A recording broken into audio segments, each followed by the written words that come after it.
morning, good afternoon. I'm delighted to welcome you all today at this side event organized at the occasion of the ECOSOC Youth Forum 2022.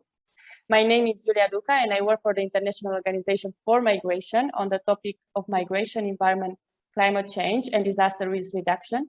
And I'm pleased to moderate today's panel discussion.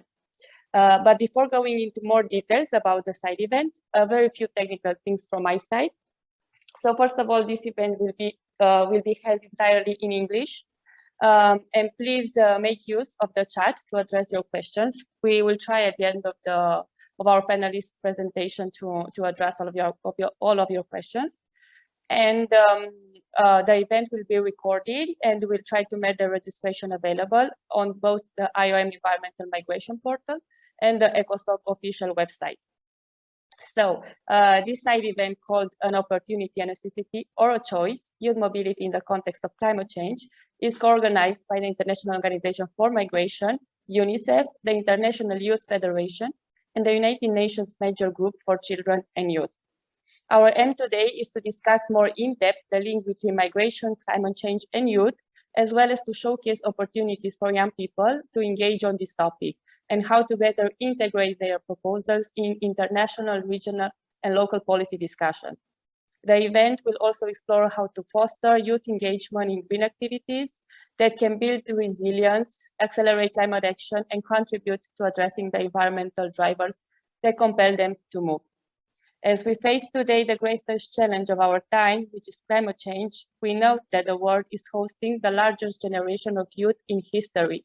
And this includes, according to UNDESA, only the 1.8 billion young people aged 10 to 24 years old. But in light of this, and before opening the floor to our panelists, I would like to emphasize from my side three main messages. And first of all, the effects of climate change on human mobility are already a reality. As data and science emphasize, there is now a growing awareness that the adverse effects of the adverse impacts of climate change increasingly contribute directly and indirectly to migration and displacement within countries and across borders. Over the last year alone, we have witnessed severe floods in Europe, droughts in Africa and South America, hurricanes in Central America and the Caribbean, powerful storms and torrential rains in Asian countries, coastal erosion in the Pacific, and wildfires across North America. And these are just a few examples that highlight that no region in the world is safe from the impacts of climate change and disasters. And in this context, people engage in different forms of migration within their countries or across borders. People have always moved as a way to adapt to the climate change. But this has taken a different shape in the past decade, reaching new records of human mobility in the context of disasters. And this leads to my second point. These trends have and will have an impact on youth worldwide.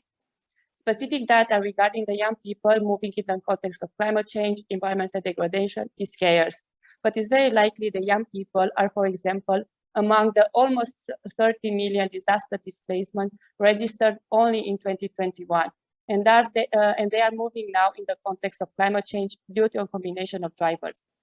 As we look ahead, the World Bank estimates that by 2050, without urgent global and national climate action, over 200 million people could be on the move within their own countries in the context of climate change. As we consider the demographic weight of young people in places where projections are the highest, it is likely that youth will be among the affected people by mobility impacts linked to climate change in the immediate and longer-term future. Climate migration is therefore likely to continue both internally and across borders. It is not an issue we can close our eyes to, but an issue that we must address now. And my last point, but not less important, in the context of climate change and environmental degradation, migration can be a solution. When it's done in an orderly, safe, and responsible manner, migration can be an adaptation strategy for people to go out of harm's way and avoid being trapped in areas extremely vulnerable to the impacts of climate change. And without further ado, let me give the floor to our great panel we are happy to count on today, as they will share their insights on this topic. And I'll go to our first speaker, Julia Blocker.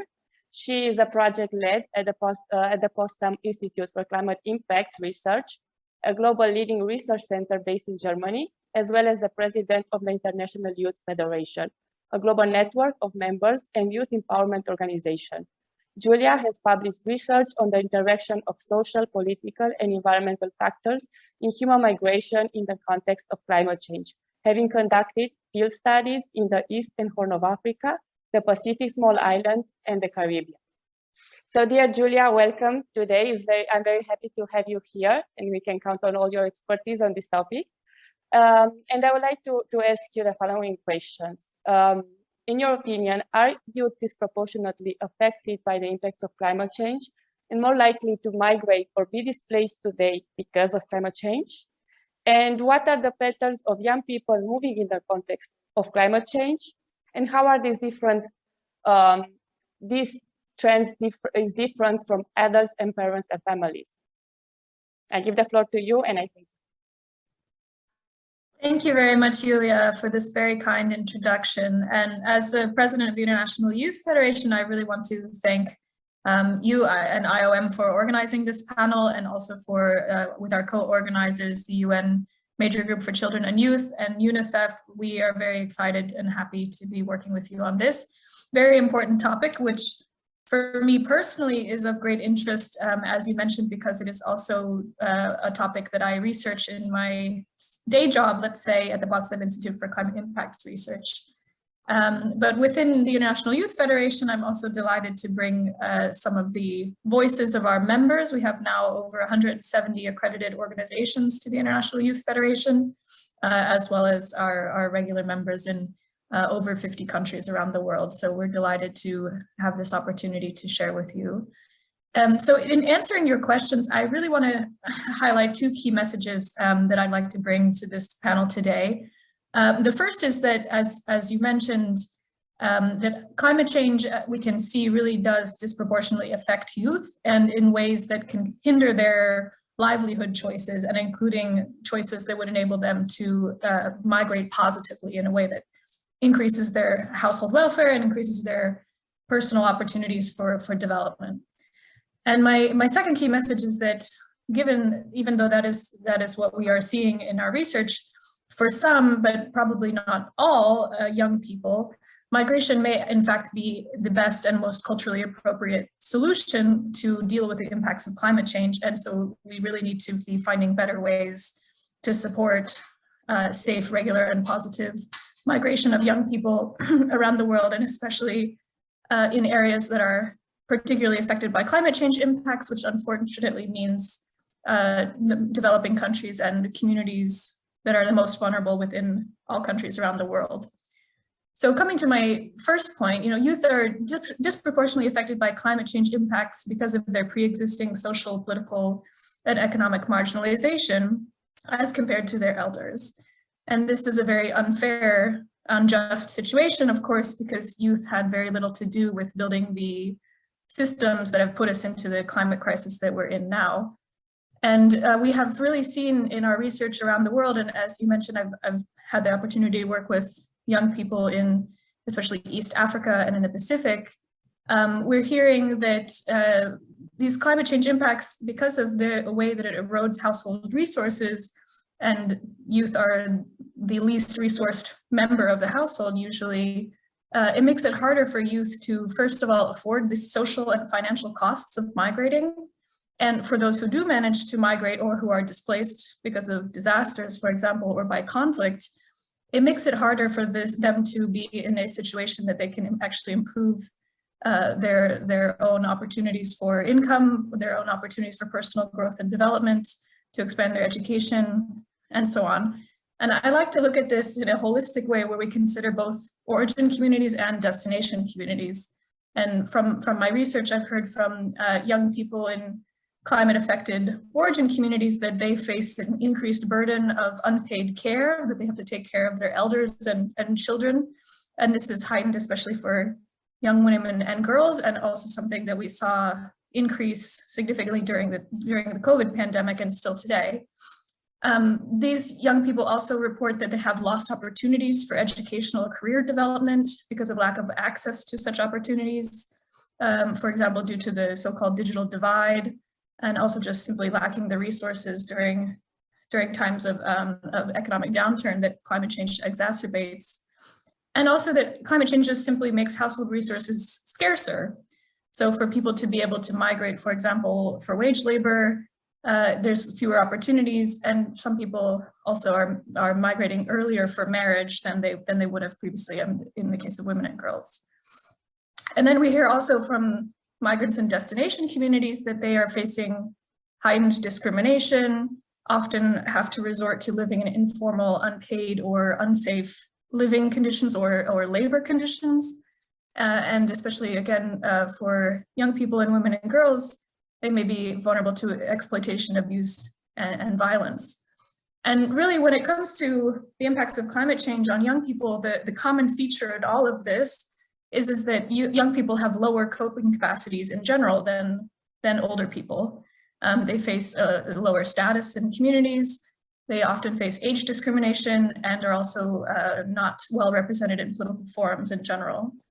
So when we want to take a better look at how climate change can impact children and youth, and as you said, the data is relatively limited, I think moving forward, we really need to get rid of this blindness to how inter-household and inter-communities dynamics really define who is able to migrate, first of all, and who is able to migrate successfully, and also avoid being displaced in the case of communities that are facing increasing and repeated and more severe climate change impacts. So now, since you asked me about patterns, and I'll close very quickly, I'm sorry for taking too much time. I think that what we see is that the rural to urban movements are particularly important for young people and really for migrants in general, because very often, if you're moving from a rural area to an urban area, it means that you're moving into higher return work, maybe leaving an agricultural occupation and becoming a wage laborer, for example.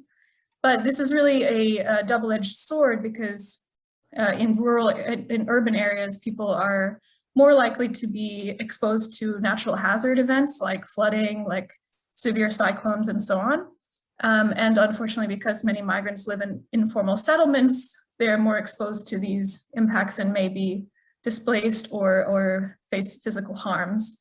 So, and in addition to that, in urban areas, young people may also be exposed to unsafe living conditions, unsafe working conditions. So while it would be very good to find safer ways for young people to migrate to urban areas, I think we also need to consider temporary migration as an opportunity for some people, that they can migrate for wage labor and then return to their home communities to rebuild it there. We, in general, I think, have to consider that there are multiple forms of migration. Young people could also migrate to urban areas for education, and that can improve their livelihood opportunities. And let's not think about migration, especially in the context of climate change, as a unidirectional or one type of movement. It will look different for every individual and look different in different contexts, whether developing country or a developed country.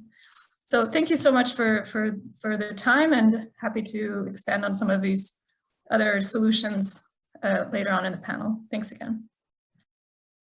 Thank you very much, Julia, for these great insights. And I could not agree more with you that with your 2 points that you started the discussion, that climate change disproportionately affects young people for sure, and that migration can be a solution to deal with and help they not be that so-called trapped population in very vulnerable places, very exposed to climate change.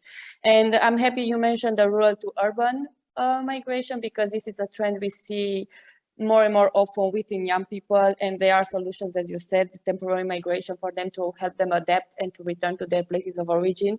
And these are just a few examples that we can and we should explore further and come up with solutions for the young people to be able to stay in their places of origin, but also migrate when there is the case, and consider migration as a very positive thing when it comes to dealing and adapting to the changing climate. And I'll move ahead to our next speaker. We are happy to come today with Vladislav Kain. I'm very sorry if I misspelled your family name, so I hope I say it right.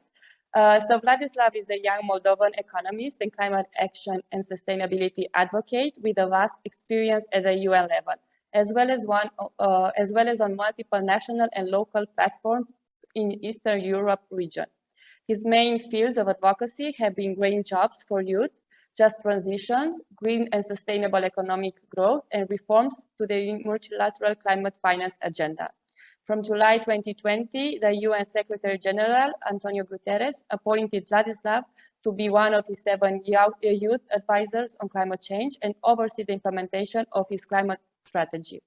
Currently, Vladislav is also contact point on Green Jobs in Yongo, the official youth constituency to the UNFCCC, and 2021 IMF Youth Fellow. He is the holder of the 2015 Best Moldovan Student in Diaspora distinction and 2021 finalist of the Swedish King's Scholarship for Value-Based Leadership. So Vladislav, you as an active member of the Youth Advisory Group on Climate Change and the Yongo constituency, how can youth proposals can be better integrated in international, regional, and local policy discussions? And how can we ensure that voices of young people are taken into account in high-level decisions making? And how can youth be effective partners in addressing climate migration? I open the floor, so I'm passing to you. Thank you. Thank you very much, Julia. With regards to my family name, it is Kaim, but you were almost there. Thank you. With regards to your question, I would like to here open the context for our audience with first and foremost the question of youth engagement in the migration governance matters as such. Since we have our colleagues from UNMGCY as co-organizers, some of them might know that actually the topic of youth engagement in migration processes is relatively recent. In UNMGCY, I myself was the regional coordinator for Europe for its very first batch of the working group on migration back in 2020. And that working group actually itself has represented a good example of youth engagement practice in the formal processes related to migration. Particularly, I'm talking about the forum in Quito on the Global Compact on Migration. And that work has proceeded very fast, straight from the beginning, with special emphasis on interviewing and bringing in as many national and local perspectives as possible. So in this sense, the UN Youth Engagement Mechanism has been a very constructive platform to have when it comes to engaging youth on migration processes. With regards to the matters related to climate migration, I think we are witnessing a significant growth and surge in interest in the topic, not only from migration specialists, but from environmentalists and young activists as well. Julia mentioned in her speech the fact that climate migration is a form of adaptation. I would also argue that depending on the character of climate migration, it's also a form of loss and damage. Because we might deal with the situations where there is a definite 0% chance of people, especially young people, because we're talking about areas that are mostly vulnerable and they have a very high preponderance of young population there. We're talking about 0% chance of them potentially return. And at the same time, we have seen a significant uptick in interest in the matters related to loss and damage and the huge frustration that the outcome of COP26 with regards to loss and damage has caused among activist colleagues. In this regard, the formal and the currently existing mechanisms for youth engagement in climate matters matter even more because building up the momentum for COP27 and for a recognition of climate migration is a significant factor in both agendas of adaptation and loss and damage adds even more in importance. The colleagues who are participating as observers from the youth constituency in the relevant negotiations are not only able to provide the necessary lobbying materials and positions for the parties who are willing to take youth arguments on board seriously, but also at the same time promote the notion and importance of youth expertise in these circles, because activism is one part of the core and required for successful youth engagement in this space, but expertise is another one, and they together synergetically deliver the best possible result for the youth, especially youth on the move. Thus, I think that the successes of the colleagues in other spheres of overseeing negotiations and recognizing their role there, such as, for example, technology mechanism, serves as a good reminder to what we can achieve by being both very committed and fierce outsider activists, but also very efficient insiders. And in this case, there are opportunities to expand within the structures of current youth engagement that could deliver the best for the youth on the move due to climate change for COP27.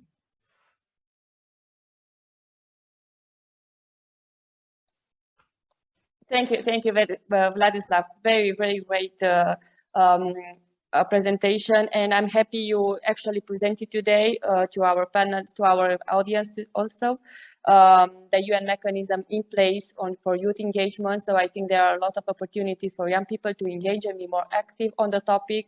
As you said, this can be maybe a new topic. For sure, it captures our attention strongly in the last years. So there's a lot for us to do, and I'm happy you present all this. And you mentioned also the loss and damage, which is also a very important topic that we should explore further. And for sure, this climate migration has captured the interest not only for those working on climate change, but also those working for migration. So bringing these two perspectives and experts from both sides at the same table to discuss and to see how young people with their expertise, because they do have a strong expertise, can come and contribute, can lead to extraordinary outputs and solutions as we move forward on this. And I thank you again, and I'll pass the floor to our next panelist. His name is Serge Hampton. So thank you very much, Serge, for being here today with us. Serge holds a master's degree in forest and in economics. He is interested in migration and development, refugee economies, climate change and migration, international development. He is currently climate change and migration focal point at Climate Change and Migration Focal Point and Migration Youth and Children Platform of Major Group for Children and Youth. He is also a research intern at Act for Displaced. He is, besides, a founder of Innovation Hub for Migration Research, a consulting firm that conducts empirical and theoretical research on migration and development, forced displacement and economic inclusion related issues in Africa.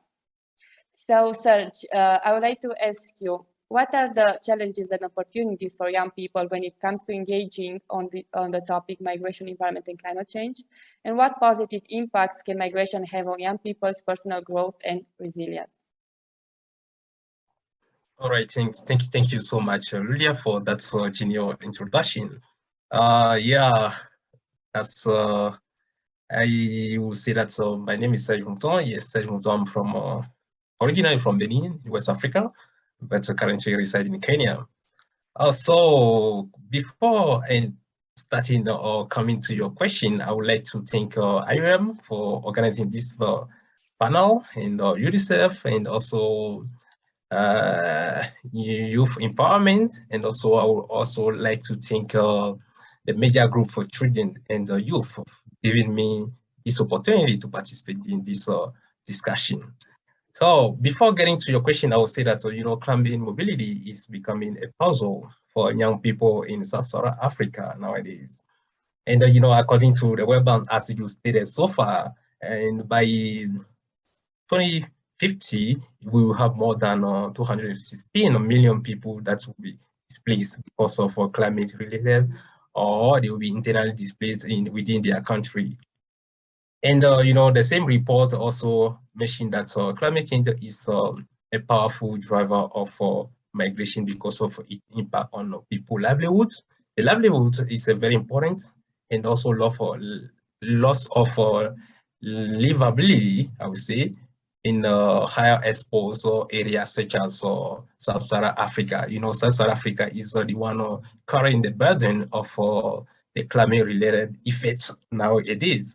if you take a case of the Eastern and the Horn of Africa, we are experiencing a huge drought where more than 1 million young people are at risk in the starvation right now. And we can hear about what is going on right now in South Africa, where we have already more than 4,000 people are homeless because of flooding. You know, as the report stated, we will have some area that will be livable, that will welcome people, but we will have some area that won't be livable, that where people will move from. If we have flooding, that means water has taken over the land, we won't be able to, people won't be able to live there. If there is extreme weather and the drought, and we cannot cultivate and have our food production, that means we will be forced to move from where we are supposed to be. So coming back on your question, saying that what are the opportunities for young people to engage in migration? You know, most of the time, what we realize, especially as from a researcher background, and also young participants in the migration working group at the major group of children and youth, what we realize is the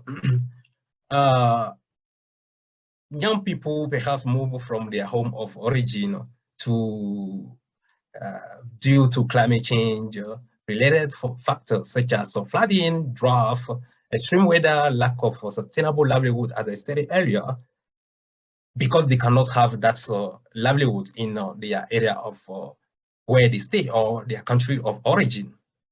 They are definitely forced to move from that area.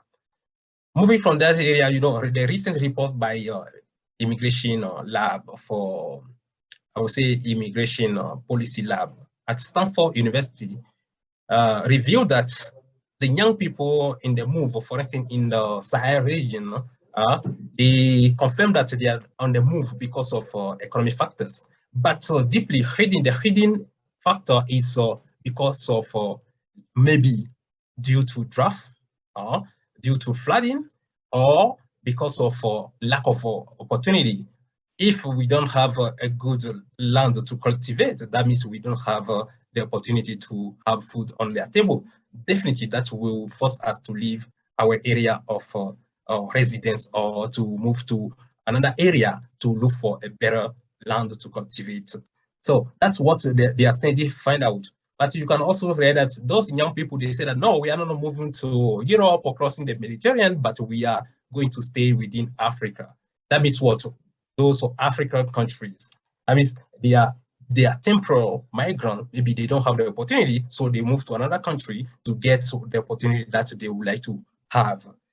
So on that, I would say, and also the challenge, the major challenge of most of them they face when they want to move from their area or their country is they face what we call scale recognition. They face scale recognition. For instance, if they study in Francophone country, now they want to move to English-speaking country, they have what they call, for instance, they must be asked to translate their degree in English or in French before being recognized. And if you are a young person who just recently moved from your area and then go to another country, you don't have a lot of opportunity or you don't have the means, financial means to engage in such things. On that, I will also mention that another challenge the young people face most of the time is the lack of financial means. As I stated earlier, when they come to the new country, they don't have that financial means to settle or to pursue their study. So, and you know that pursuing their study or education in the host country allow them to land in a good jobs that can help them to have better livelihoods through income generation. You know, so in terms of social challenge when they are in a new country or the host country, they face a huge language barrier. As I mentioned, if I'm a French speaker and I move to English speaker, that means it might take me time to learn how to speak good English before getting the job that I would like to have. That is also another very big challenge, especially in terms of social challenge. And on that, what I would like to request the government or the policymaker to do is to have what we call the process of language learning and also economics and integration in the host country that will help them to be more included in the host country as young people and also children. And last but not the least, challenge that I will talk about is the skill recognition in the host country. When last year in 2020, the migration platform for youth and the children that belong to the major group for children and youth conducted a consultation around the world. And what they find out was that was most of the young people were complaining that when they move to a new country, even though they are bachelor degree holder, they are not allowed to engage in the job that they would like to have, because they find out, okay, no, your education system is not well structured as well as our education system. That means your skill is not well recognized as our skill. So that means if we want young people or children to really be included in the host country, the policymaker or government, they must recognize the skill of young people. Then that will be another challenge that they won't face in long run. So coming on the second question, the opportunity, of course, migration can be a very big opportunity for young people when they are on the move because of climate change or whatever it is, especially in this case of climate change. For instance, if I take on the current case of South Africa, where more than 4,000 children, adults are on the move because of flooding. If they move from their area right now, because there is no house, there is no livelihood, there is nothing, they lost everything. So when they are welcome in a new area or they have been relocated, that is a great opportunity for them to continue their schooling. Because if their school or the classroom has been emerged by water, that means when they move to another area, you get the opportunity to continue their study. And also they will get the opportunity, if I'm looking for a job, I move to another country, that means they will have a better job than where they were before they've been relocated. So those are the opportunities that young people can have when they've been relocated because of drought or climate related factors. So another opportunity I can talk about is about when they've been given, when young people have been given opportunity, migration can be also a good thing to have a personal development. It can help young people to develop personally faster. It can also help them to avoid that economic hardship. It can also help them to escape, or I will say in brackets, poverty and destitution.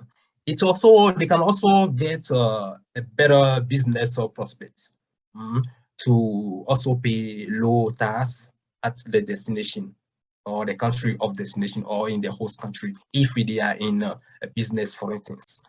I can also say that when they move to another country or another area, they can be given the opportunity to engage in agricultural production. If they are young people, if I study agri-economics, for instance, at school, if I move to a new area and I read that, okay, there is a partnership between my government and that government, they give me land, I can engage in agriculture. Those are the opportunities. Migration can help young people when they have been forced to move from their area or their location of their country to another country. Thank you, Lydia, for that. Thank you very much, Serge, for answering my questions. Very, very great insights you share with all of us. And I'm happy you mentioned you expressed a bit you focused a bit your presentation on Africa continent. And I'm happy you mentioned this because, as we all know, Africa continent is among the continents most vulnerable to climate change.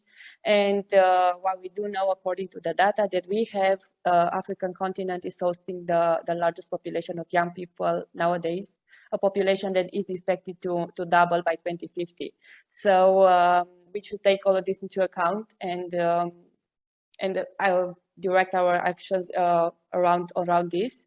And you also mentioned the combination of factors when it comes to migrating because of climate change, environmental degradation, and so on. There is indeed a combination of factors. The reason why our data is it's a bit difficult to come up with a concrete data for people moving in the context of stones and hazard, for example, like drugs and so on, because the trend is for them to move because of a combination of factors and not entirely because of trust, just to give an example. But we do know that this stands behind their decision to move, and yes, to be explored further. And you also mentioned the trend among young people, especially in Africa, but not only, is when it comes to people migrating in the context of climate change, environmental degradation, the trend is indeed for them to move within their own region. Most of cases, they do not even intend to cross borders. They do look to stay within their own countries. They just try to move from one area to another as a way of adapting, to continue with their livelihoods and so on. And I'm happy you made this very well presented, the challenges and opportunities for young people. It is indeed a lot of challenges when it comes, especially to language barriers, as you mentioned, lack of financial means, social challenges, and so on. But there are also opportunities, as we do know migration, and we are young people. I am a young people, and I am a migrant myself. I did migrate because of other reasons, but I'm just putting myself in the shoes of one person, young people that do need to move because of climate change, and like it's not exactly your entire decision when it comes to your choice to move because you want to develop and improve your education and so on is a totally different thing. And we should try to keep it around this area, make migration a choice for those, for young people especially. And I thank you very much. And I'd like to not steal much of your time. So I'll pass to our next speaker today. We are very happy to come today with Solomon Iyo. And I thank you, Solomon, for being with here today. He's talking from Fiji, from Suva, so it's an early morning for him there. We much appreciate your time and your presence today. Solomon is a climate activist from the Solomon Island. He's working alongside civil society and youth in the region to advance Pacific climate justice. Solomon was one of the 26 law students who founded the Pacific Island Students Fighting Climate Change in 2019. He currently serves as the organization's campaign director and works as a consultant to support the implementation of the Pacific Climate Change, Migration, and Human Security Program in Solomon Island. So Solomon, allow me please to address you a few questions. And you as a young person from a Pacific Island and with your climate work experience, can you please tell us if and how is climate change impacting youth mobility in your region? And how can young people contribute to managing climate-related mobility? And the floor is yours. Thank you. First of all, thank you all for having me here today. In the morning for me here in the Pacific. I echo Ilua and fellow colleagues that climate change is really not an event of the future, but it's really happening, and evidently so here in the Pacific. Even if the world will always have this conversation, it's always continue to, in a way, motivate us, but also scares us a bit, that even the fact that we meet the 1.5 degrees Celsius mark, the climate implication for Pacific Islands will be truly devastating.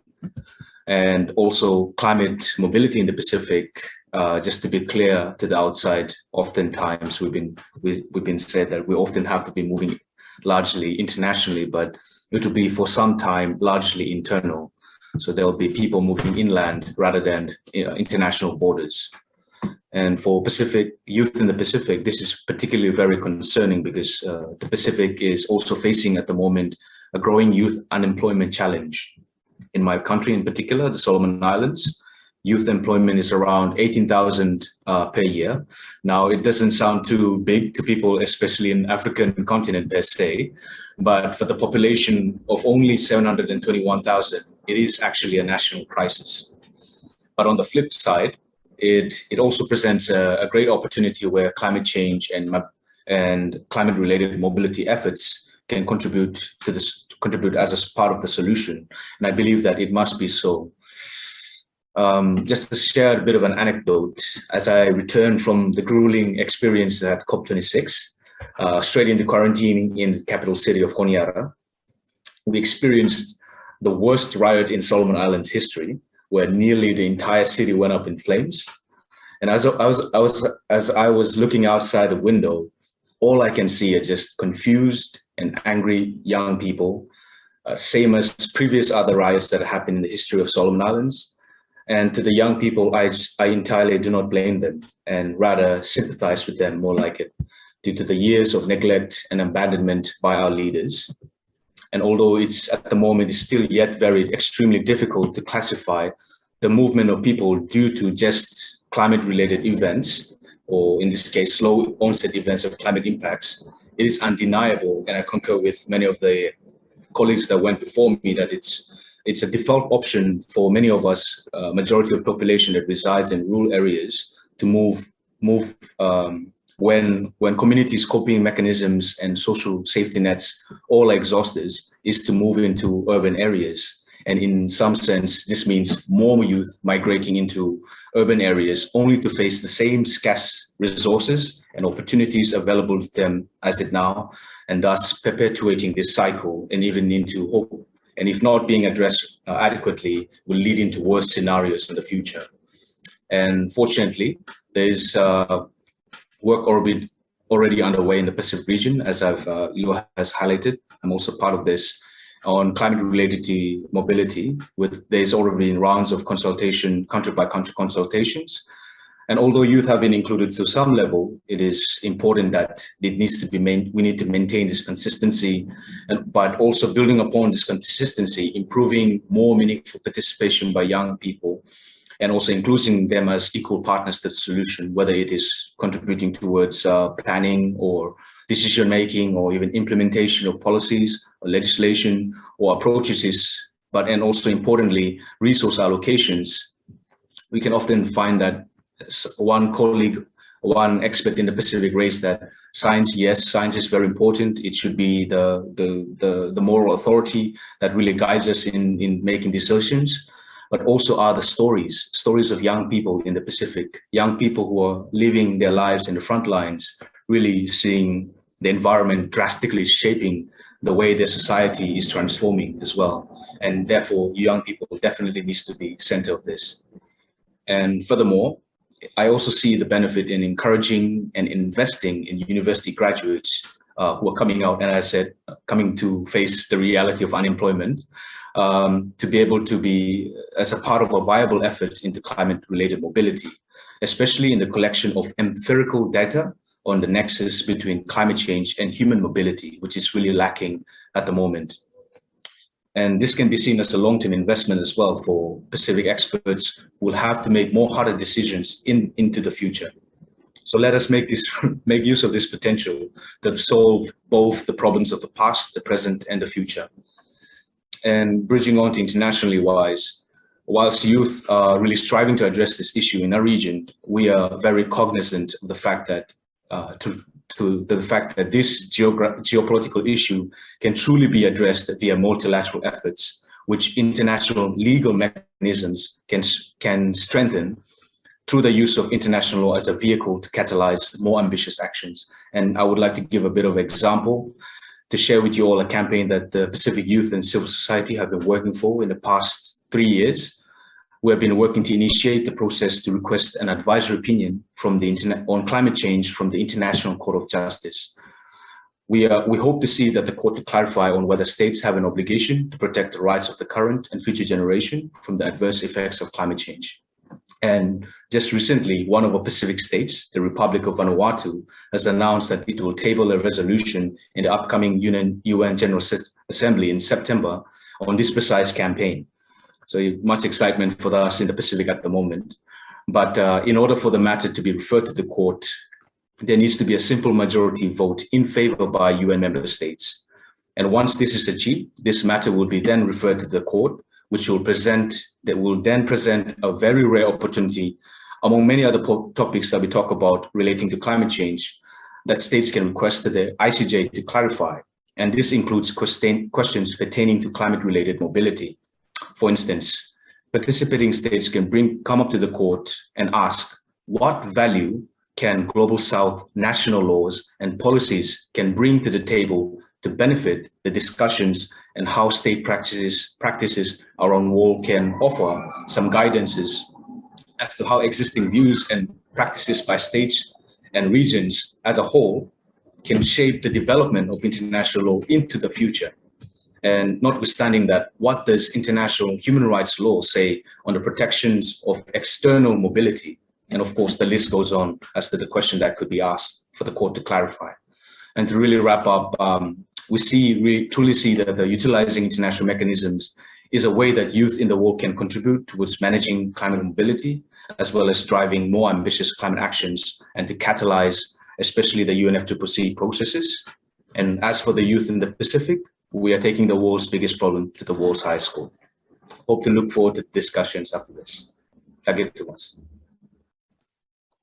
you very much, Solomon. Great presentation, and thank you very much for sharing with us the upcoming resolution by the Vanuatu. But no, sorry, you say Vanuatu? Am I wrong? Yes, great, excellent. To be looking to in the future and see how this evolves. And as you said, the Pacific Island and the small developing island in general, like, are the most exposed to climate change. And I thank you for sharing the anecdote with us after your COP26, which is a great thing. As you said, science is very important, but also so are the stories behind. And through my work, I had the opportunity to listen to young people from the Pacific Island, telling them their stories of how they don't want to move, but at a certain point they will be forced to do so because of climate change and because their island being, because of sea level rise and so on, and so many other things. And experiences like how they were a bit forced to move from one place to another to continue their education and so on. So there are many challenges for young people living in the Pacific. As you said, youth employment is among the challenges they are facing. And these are things that we should definitely explore better to include. I'm very happy to hear that, and I know very well the Pacific Climate Change, Migration and Human Security Program, and I do know they involve young people consultations, and I'm very happy you are part of these discussions. And I'm hoping to see more of this kind of consultation, because as you said, young people should be seen as equal partners when it comes to addressing this topic. And I'll pass now to our next speaker, Hassan Yassin, and I thank you very much for being with us today. Hassan is from Somalia, Mogadishu. He is professionally qualified in public health and public administration. He is also a global climate change teacher, environmental activist, advocate for climate change solutions, humanitarian worker, working towards achieving UN Sustainable Development Goals and working towards youth and women empowerment. He is co-founder and executive director at Somalia Greenpeace Association. He is one of the steering committee and African regional facilitators for children and youth major group of United Nations Environment Program.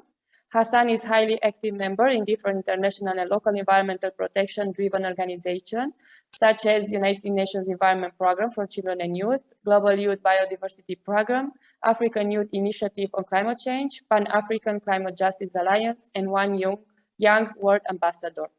So thank you for being with us today, and allow me to address you two questions. In your opinion, what are the opportunities for youth to engage in the green sector? And what other opportunities exist for youth, according to your experience? And how can we ensure meaningful youth engagement when it comes to green activities? We're talking about this also in the context of a green recovery after the COVID-19 pandemic. So the floor is yours. Thank you.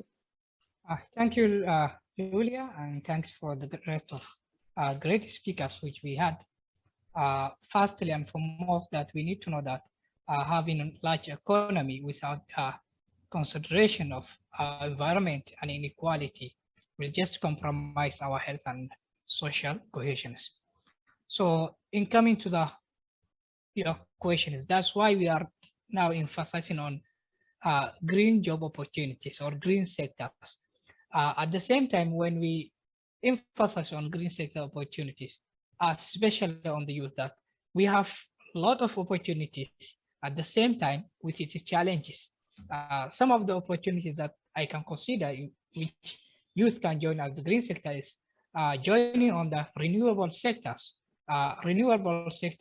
which especially when I talk about in Africa and especially in East Africa, they have much abundance of the sun, almost more than 12 hours or more than 6 or 8 hours. They have the sun on about it, which can be tapped to consume as a source of energy. So this is one of the energies that they can turn on the solar system. The other opportunity at the same time of the renewable energy is the biomass. Currently in Somalia, we are facing a crisis of gas since the Ukraine and Russia war has started, that mostly the gas cylinders or the gas consumption is in Somalia, almost the 18 kg has reached more than that $5, which is more expensive to be consumed by normal householders. So, and mostly Somalia, 89% depends, it is from energy, especially when it comes to cooking, they depend on charcoals, which comes from the forest that leads to deforestation. So turning to biogas for the youth as an alternative source of energy can be a potential source of enterprise and can be a social source also an income for them. The other opportunities as the use that we have is, which we can see or join as the green sector, is about use of organic fertilizers instead of inorganic. As we know that organic fertilizers are much better when it comes to the fertility and productivity, and also reducing the inorganic, which destroys the soil, the land. So this one is a sector or green sector which the youth can benefit from or can join it. The other thing which Africa use as a green sector which can join and see as a full potential is fishing farming sectors. Fishing farming sectors is a great opportunity where people can join and get as a source of livelihood instead of just relying on industrialists and based wage salaries. The other opportunities as a youth, as we have seen that most of us now belong on different youth, not only different, but some of the same youth groups. When I talk to Flaslifi, being Yango, I myself be member of Yango, as also children youth major, we can organize ourselves and raise our voice by demanding that inclusive green growth. We don't need just to talk about green growth, but we need to talk about inclusivity. Have we been presented youth? Have the marginalized group been presented on the table? Have their things or concerns been raised? That's when we talk about inclusivity of green growth. But when we just talk about green growth, maybe sometimes other people will get more beneficial than the others. The other opportunities that I see that youth can do is joining international negotiations where their fate of environmental and climate issues decisions are made.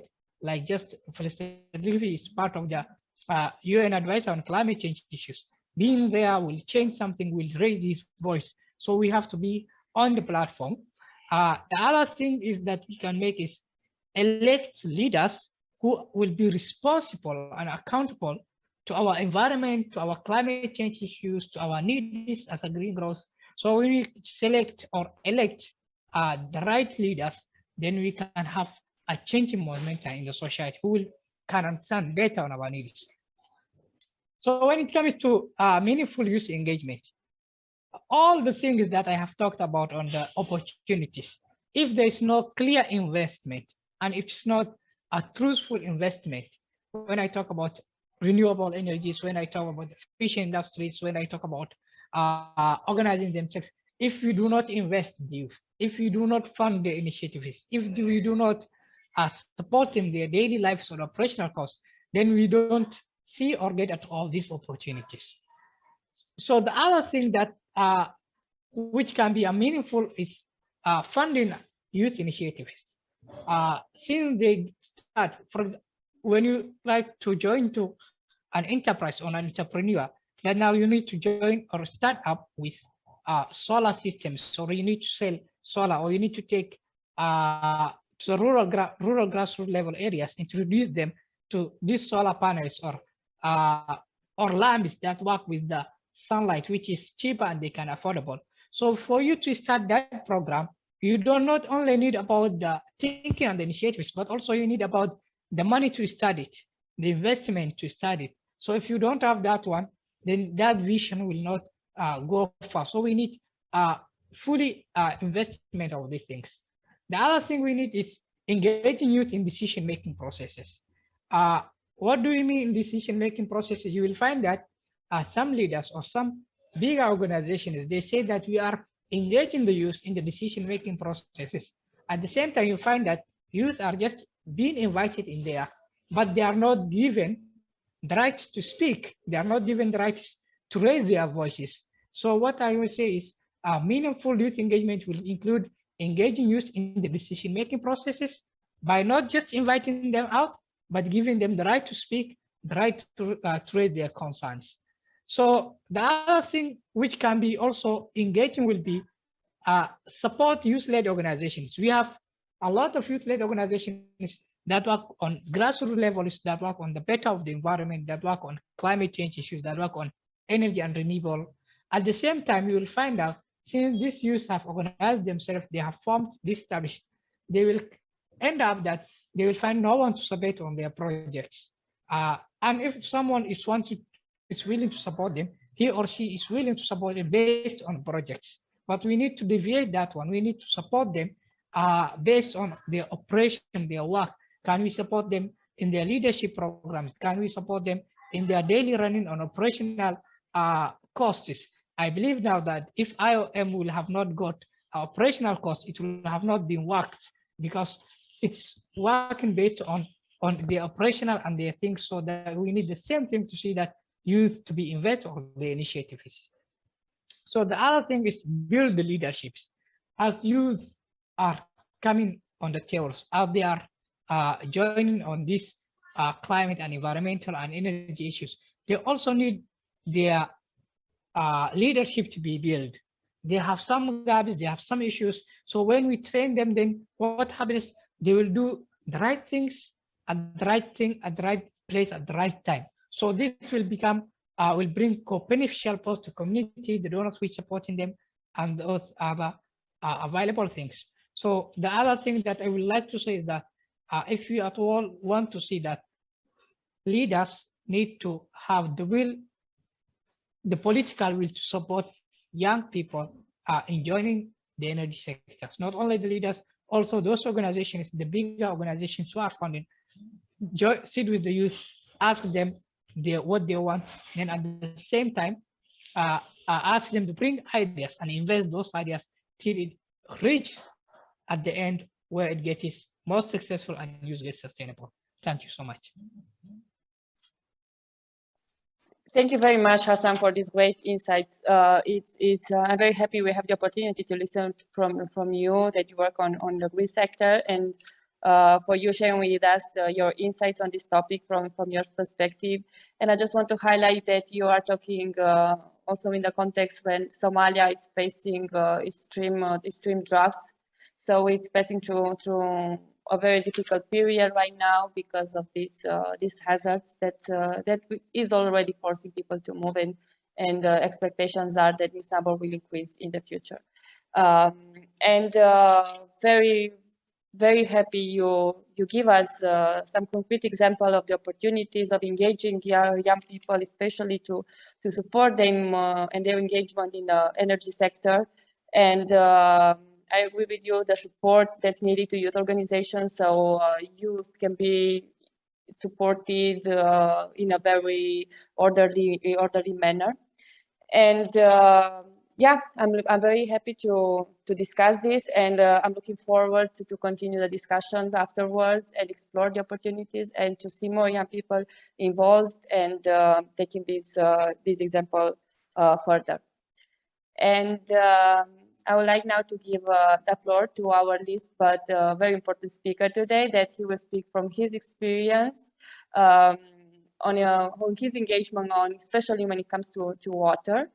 So Emmanuel Goldliving Misha, Emmanuel is a young innovator and leader in the environmental sector, working specifically in the fields of water resources management, sustainable community development, restoration, and climate action for better livelihoods. He is a Connect to Climate, Global Youth Climate Network Ambassador, World Youth Parliament for Water, Tanzanian chapter's president, and has previously worked on various conservation initiatives with UCN and UNESCO in Rwanda. So thank you, Manuel, for being with us today, and allow me to address your few questions. So hopefully you can answer them and give us your insights on this from your experience. How is water scarcity impacting youth mobility nowadays? And how can youth be part of solution when it comes to water resources? In your opinion, how are climate change and water scarcity both affecting youth mobility patterns in your region, and how that will intersect to achieve the 2030 agenda? The floor is yours. Thank you. Thank you. I hope everyone can hear me clearly. Thank you. Loud and clear. As you've introduced me, Ms. Lilia, thank you very much. I'm Emmanuel, and I work mostly in the water sector and intersection with young people, of course, and climate change in general. So also thankful actually to having this chance to connect with all other panelists. It's such a great synergy, bringing us all together, having all this wonderful discussion. And I think it's a great opportunity, of course, for us as young people to just make our voice heard. And also very thank you. I've seen some of friends joining in. Hi, Jean, I see you, you're on the call. And I hope to have meaningful engagement after this. So jumping to my questions. So the first question was, how is water scarcity impacting young people? I would like to put my experience more in the African part. So I would rephrase the question as in, how is water scarcity impacting young people specifically in Africa? And to just give a bit of context to that is the African population right now would say 3 out of 4 Africans are people that are below the age of 35. That is a recent report, I think, by 2017. Much likely like 5 years ago, but yeah, that is almost accurate data. 3 out of 4 people in Africa currently are young people in the global definition, below the age of 35. And what has provided more jobs in Africa is basically agriculture sector, and now growing into the service sector and industry sector also growing and stuff like that. And to just point that into the bigger picture of how water scarcity is impacting, I would say the biggest problem comes in on youth employment. And this might look vague, or it might be an aha moment to some people, like, how is water scarcity relating to high unemployment rate? Simply because this data, I think I found them very interesting, and maybe if you hear them, you might also be as well interested and maybe intrigued to learn more of how it is relating. So there are 2 jobs that comes, there are 2 types of jobs that come out of the water sector. First, there are direct water jobs, and there are water dependent jobs. And the data shows that agriculture sector 95 of the jobs in the agriculture sector depend on water availability.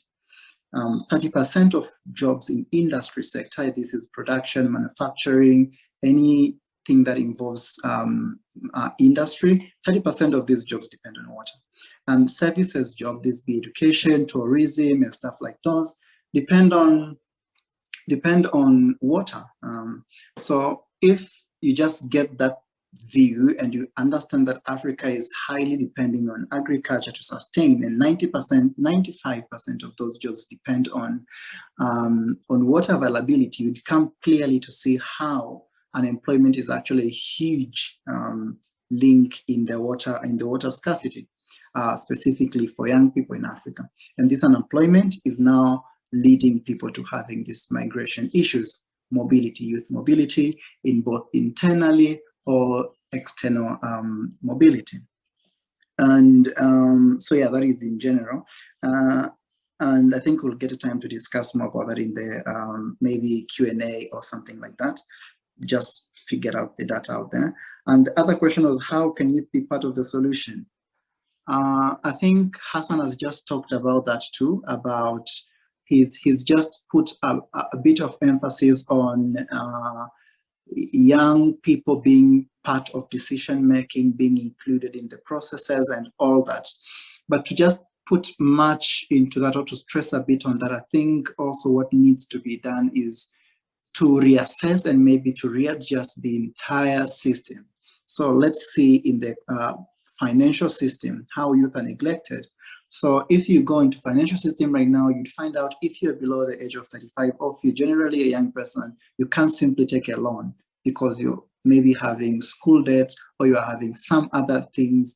You're having a very good initiative you want to start, but you simply cannot take a loan because you're a young person. Same if you go to governance.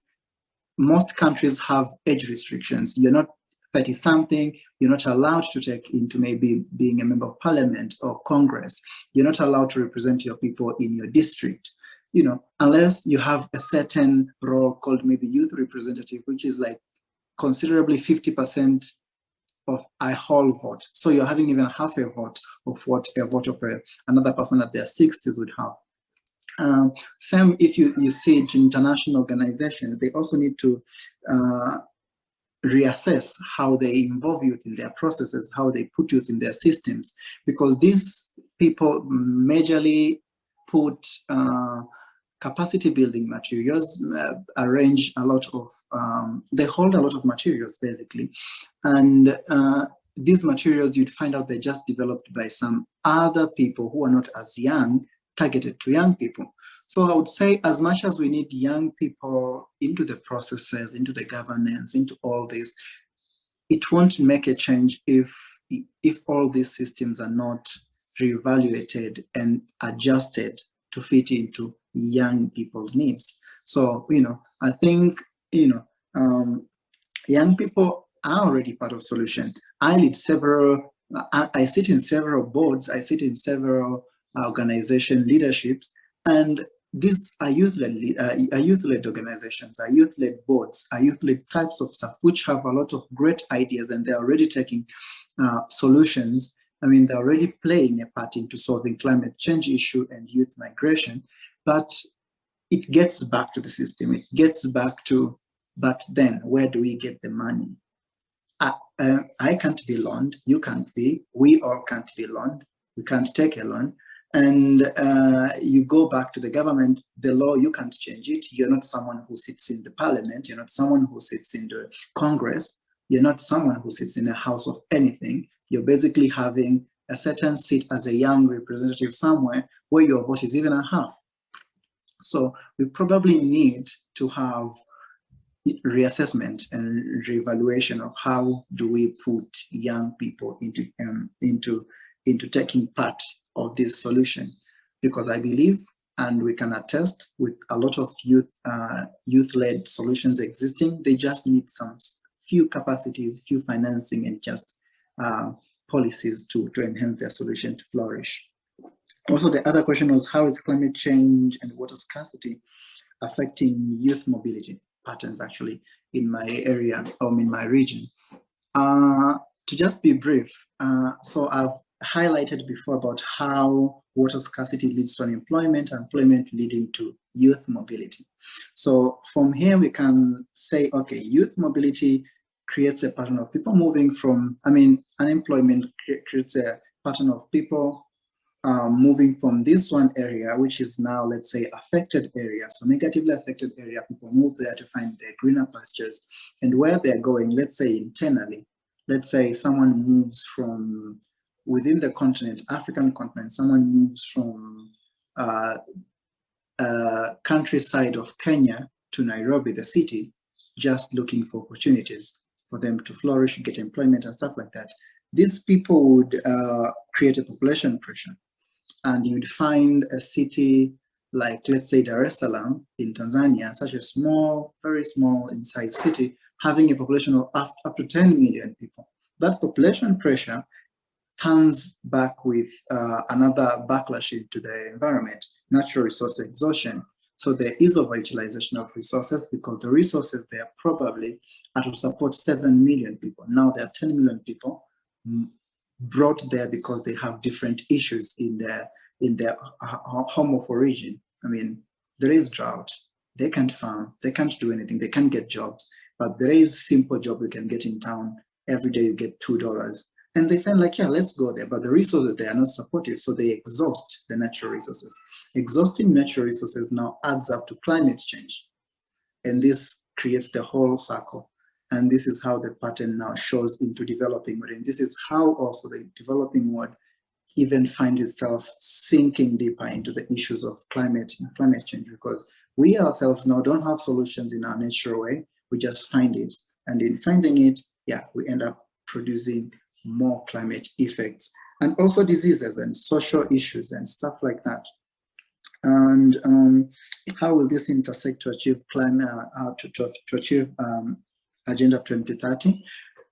I think there are two sides of this. First side is if well tapped and if there is maybe facilities to accommodate the mobility, it's a great opportunity for people to tap into the available workforce that is provided by young people to just,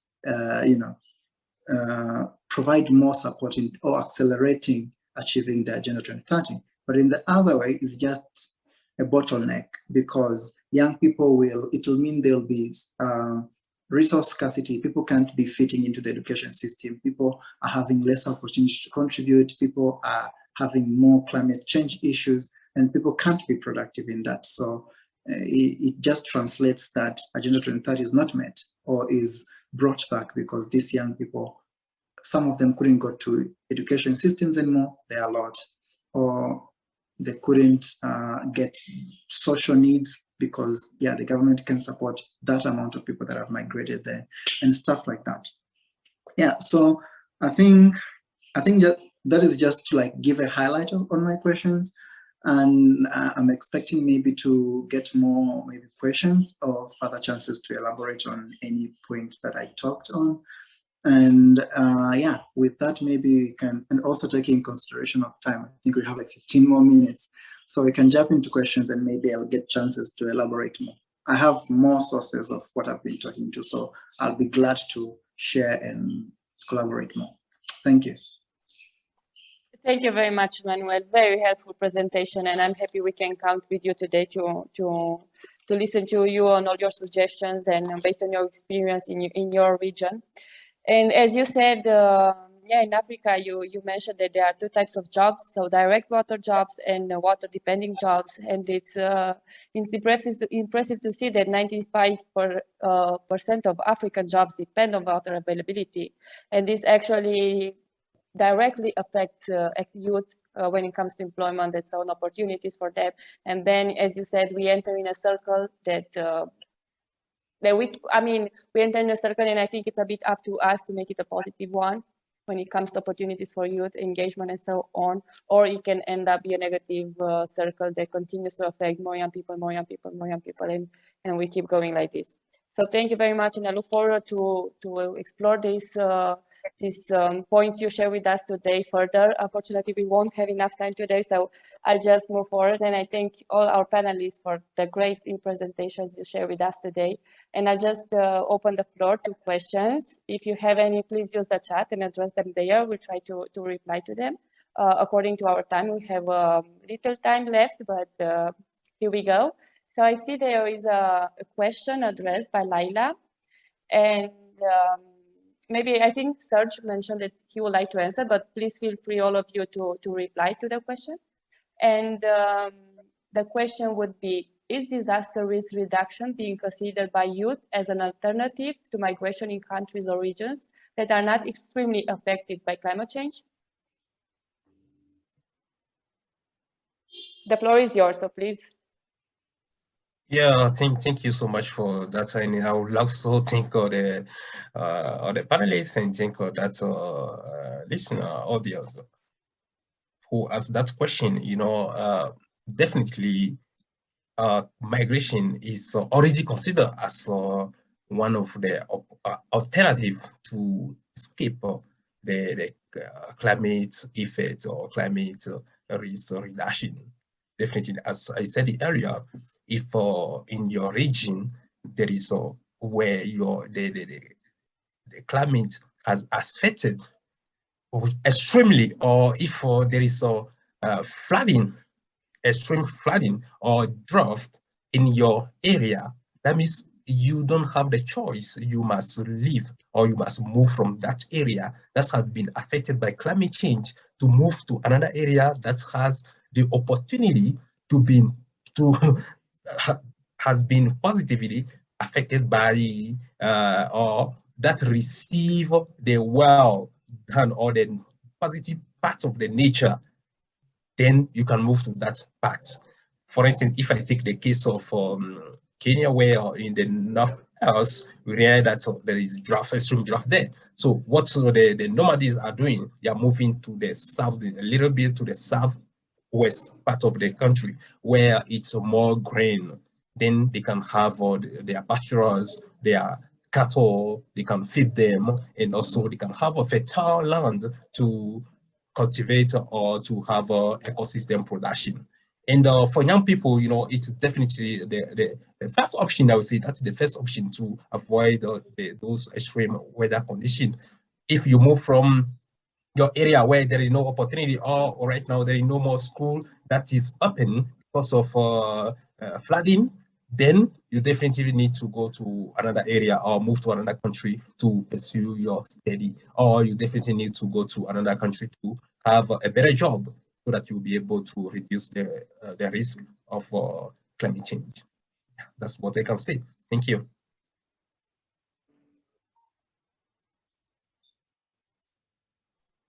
Yes, Vladislav, the floor is yours. Thank you very much, Serge, for your answer. Thank you, Yulia. Thank you, everyone, for the opportunity to have this wonderful session. And thank you, Leila, for the question. I think on my side, the matter of distinguishing between DRR intervention and migration-related intervention in this case ultimately comes down to the same distinction that we put in climate space, for example, between adaptation and loss and damage, because in DRR-related interventions, they are ultimately adaptation strategies at their core, and they target the risks that are still can be mitigated. But when we're dealing with something that de facto already happened and significantly decreased the living standards and livability of the areas, in examples like Serge was already providing to us, then there is no risk to manage already, and there is no risk to mitigate, as it has already happened. And migration intervention is the only humane solution to make sure that the population who has previously inhabited the area is able to find another place to live a fulfilling life. But where we still have the opportunity to adopt good adaptation strategies to prevent climate-induced migration, we should, of course, lend all the help that is possible and even more to the communities who are on the front line of it, and where actually, absolutely not coincidentally, youth-led solutions represent quite a significant part of the puzzle of the overall solution for the betterment. Yes, I very much agree with both you, Serge and Vladislav, so thank you for your answer. And I see Julia has her hand raised, so please, Julia, the floor is yours. Yes, absolutely. I fully agree with what Vladislav and Sarah have already said. I wanted to add that basically what I've noticed from my side is that there's a strong connection between migration in a positive way, meaning when it's a voluntary migration, and disaster risk reduction. I think that very often policymakers may underappreciate the role of youth in diaspora communities, especially as organizers. And what we have observed, especially in many communities across Africa, is that young people in destination areas will organize themselves, very often through WhatsApp or social media and so on, and contribute to what can really be considered disaster risk reduction activities in their communities of origin. For example, by contributing to rebuilding infrastructure, by improving infrastructure, improving housing, building health clinics, building schools, and so on. All of these things enable community members that have remained to continue to remain in these origin communities and also better withstand the impacts of climate change. So I think that we need to consider this migration experience a bit holistically. And also, as has been pointed out by a number of the speakers today, and I think is a really important point, is also ensuring that young people are part of the solutions that are being enacted by governments at the national level and subnational level, as well as by NGOs. We have quite a significant amount of research, especially from fields of monitoring and evaluation, that shows that when you include different people in meaningful participation of different groups in climate change adaptation and climate change mitigation activities, that these are more likely to be successful in the long term and more likely to be sustainable because you are integrating different opinions and experiences and also gaining buy-in into these projects. So I think very important that we ensure the meaningful participation of youth and also consult youth in what they're already doing to promote disaster risk reduction and management. What many of these solutions are innovative, technologically advanced, and so on. So thanks very much, and thanks again for the opportunity to be here today. Thank you, Julia. Thank you for your presence today and for this very, very fruitful reply to the questions. And I see Hassan has his hand up, so please, Hassan, the floor is yours. Thank you, Lulia. To my addition to this one, that now we have to understand also that countries are fed of receiving migrants, and even locally, when you see about IDPs, internally displaced peoples, for the host community, sometimes they feel that their normal livelihoods are being disrupted.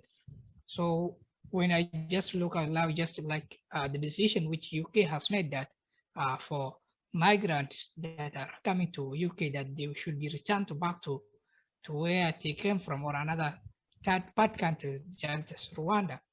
So sometimes migration will not be, I think, an effective solution or alternative solution to cope with the disaster issues or other climate exacerbated conflict or other floods or other livelihood issues.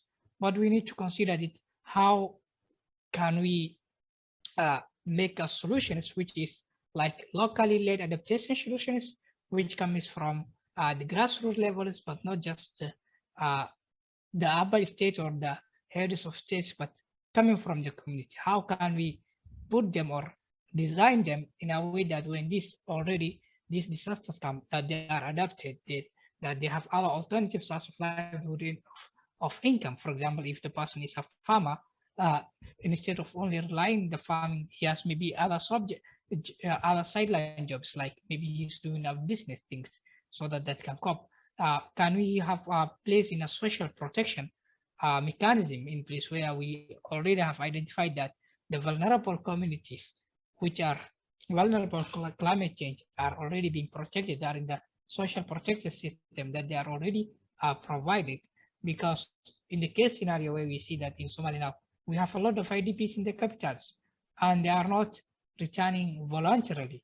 So even due to their migration issues, it's again impacting the livelihood of the whole country, because mostly they were the products, the farm products, they were used, those who used to farm it, those who used to bring on table the food that the country or the society depended. So if they all migrate to the urban areas, or they migrate to another country, you will find that there will be a disruption with both of the livelihood. So I don't think migration will be an alternative, just not best alternative, but it should be a short term where people can be rehabilitated back, or where people can stay within their grassroots levels and they are put in place in the social protection mechanism. Thank you. Thank you very much, Hassan, for this answer. And with Hassan's reply, we've arrived to the end of our webinar today, and I want to thank our speakers. And we can see that And we are very well aware that young people are themselves fully aware of the challenges that the world is facing today because of the climate crisis. And they also acknowledge the opportunities that lay ahead of us. So their voices and your voices at the end and your ideas were at the front foot of the pre-COP26 summit, which resulted in the adoption of the first Youth for Climate Manifesto. And we strongly hope to see many more initiatives like this that will also include youth vulnerability and opportunities in the context of migration, of climate change and environmental degradation. We know that young people need to continue raising their voices within their own communities, own countries, own regions, and international forums.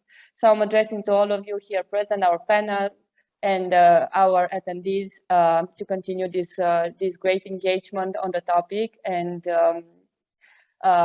fructify all these suggestions and actions that were proposed during our call today. And I end here, and I thank all of you, our panelists, and all of you participating to our discussion today. And very happy to see this strong engagement on the topic. I thank you. And I look forward to continue the discussion after this webinar. Thank you all. Have a good day or night. Bye. Thank you. Thank you. Bye. Thank you. Thank you. Bye.